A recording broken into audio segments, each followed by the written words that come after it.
Hello friends, आज की class Swarnima Bhatnagar लेंगी जो कैम्ब्रिज इंग्लिश एजुकेशन में मेरे साथ इंग्लिश लैंग्वेज ट्रेनर हैं।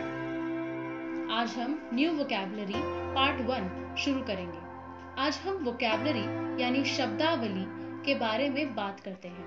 वोकैबुलरी को शॉर्ट में वोकैब भी बोला जाता है। अगर बोलने और लिखने में आप नई वोकैबुलरी का प्रयोग करते हैं तो आपकी इंग्लिश में 4 चांद लग जाते हैं। यह एक अच्छे फ्लेवर यानी स्वाद की तरह है जो सुनने वालों को आपकी ओर आकर्षित करता है।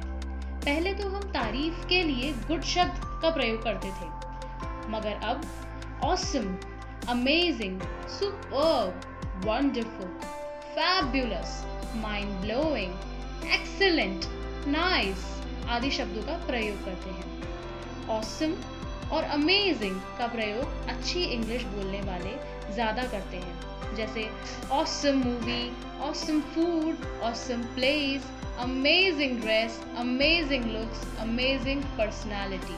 किसी की तारीफ करनी हो तो you are amazing, you are looking awesome man. जब भी किसी की तारीफ करें तो फील के साथ बोलना चाहिए। Awesome, amazing, wonderful, wow. ये सब शब्द अच्छे के लिए बोले जाते हैं।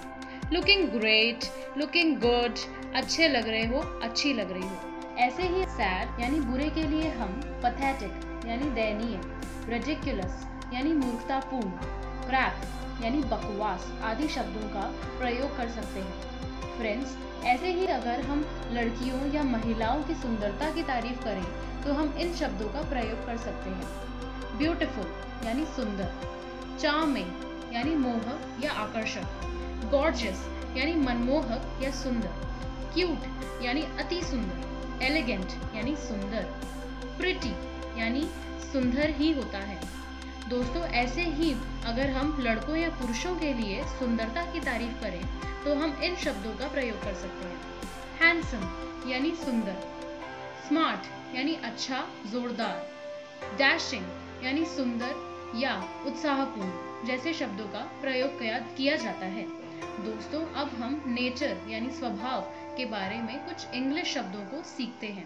जैसे हम बोल सकते हैं I am optimist in nature यानी मैं स्वभाव में आशावादी हूँ। ऐसे ही हम कुछ शब्दों को स्वभाव के लिए बोल सकते हैं, जैसे थीस्ट यानी आस्तिक, हेल्पफुल यानी मददगार, कॉन्फिडेंट यानी आत्मविश्वासी, पैसिफिक यानी शांत, रूड यानी अक्खड़ या रूखा, जॉली यानी प्रसन्न रहने वाला, हाई टेम्पर्ड यानी बहुत गुस्से वाला। ऐसे ही खुश के लिए हम इन शब्दों का प्रयोग कर सकते हैं, जैसे हैप्पी यानी खुश, डिलाइटेड यानी प्रसन्न, ब्लिसफुल यानी सुखद, ग्लैड यानी प्रसन्न या खुश, जॉयस यानी आनंदमय, प्लीज्ड भी खुश या प्रसन्नता के लिए प्रयोग में लिया जाता है। ऐसे ही दुख के लिए अनसेटिस्फाइड या डिसप्लीज्ड यानी असंतुष्ट बोला जाता है। सैड यानी उदास, अनहैप्पी को भी उदास या अप्रसन्न बोलते हैं। दोस्तों, अब बात करते हैं स्वादिष्ट भोजन के लिए। अगर आपको भोजन स्वादिष्ट लगा तो आप बोल सकते हैं delicious, yummy, dainty, mouth watering, tasty, palatable आदि शब्दों का प्रयोग कर सकते हैं। दोस्तों, अब बात करते हैं महंगे की। यदि आपको बोलना है कि यह चीज महंगी है तो हम इंग्लिश में इन शब्दों का प्रयोग कर सकते हैं, जैसे expensive, costly, extravagant, dear, big ticket. ऐसे ही सस्ते के लिए हम इन शब्दों का प्रयोग कर सकते हैं, जैसे cheap, cost effective, affordable, reasonable. दोस्तों, अब हम बात करते हैं फिजिक की यानी शारीरिक गठन की। अगर कोई व्यक्ति दुबला पतला है तो हम इन शब्दों का प्रयोग कर सकते हैं, जैसे thin, lean, skinny, slim, slender.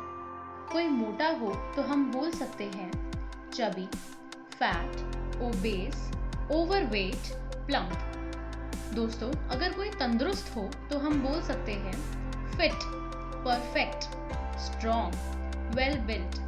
और अगर दोस्तों कोई कमजोर हो तो हम बोल सकते हैं फीबल, वीक, टेंडर यानी नाजुक। अब बात करते हैं थकान से संबंधित शब्दों के लिए, जैसे टायर्ड, ड्रेन्ड, एग्जॉस्टेड, फटीग्ड। दोस्तों, ऐसे ही हम आपके लिए नए शब्द की और वीडियोस बनाएंगे। यह हमारी न्यू वोकैबुलरी की पार्ट 1 वीडियो है। बस आप हमारी वीडियोस को लाइक, शेयर और सब्सक्राइब जरूर करें और सबसे पहले नोटिफिकेशन प्राप्त करने के लिए बेल आइकन को प्रेस करें।